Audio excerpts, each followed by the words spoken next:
cheerful and carefree before I met you. Like, I really thought he was the problem. There's one evening that kind of stands out in my mind. We lived in Lake Orion. I mean Lake Orion. Lake Orion. So we just moved to Lake Orion and we'd only lived there a couple months. And I, of course, was anxious to get connected and make some friends and find a church home. And we had these neighbors down the street who invited us over for dinner. And I was like giddy, like I could not wait. Friday night was coming and I was convinced these were going to be our new best friends. And so my husband wasn't quite as excited as I was. At this point, he was building his career. He's the kind of guy who gets up at 4:30 in the morning. And you know what, by Friday, he's kind of like running out of gas. But he was like, okay, this is good, we'll go.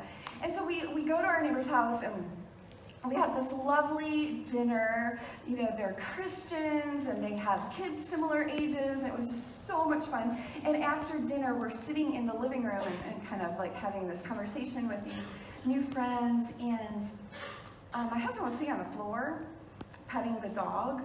And I looked down and I noticed that his head was sort of at a weird angle.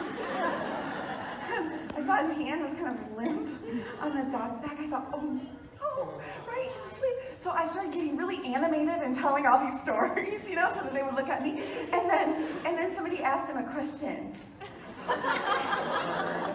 And so I kind of like nudged him with my foot and he went, whoa, and said something unintelligible. And the neighbors chuckled and, they said, oh, he must be exhausted. And they showed us to the door. Now, they're not going to be our new best friends because like my husband falls asleep on them, right?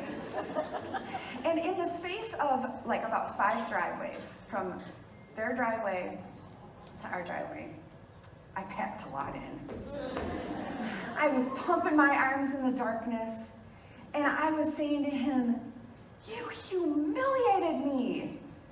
I cannot even believe you fell asleep on them. Like, this is ridiculous. I said, from now on, mister, you're gonna guzzle coffee every time we set foot out of our door. Like, come on. In a word, I was really, really controlling. And you know what, if I could go back and listen in the space of those 5 driveways, listen to the Lord, I couldn't because I was too busy filling that space with my words. But if I could listen to the Lord, here's what I think he would have said to me. Like, you know what, this man that you are married to, he's a good man. He's going to be a great father to your kids. And yeah, he's got some weaknesses. He's got some things to work through, but why don't you let me handle those? Like, I'm kind of better at that than you are. And this problem that you have of trying to control it all and keep everything headed in exactly the right direction according to your perspective, this is what I'm working on.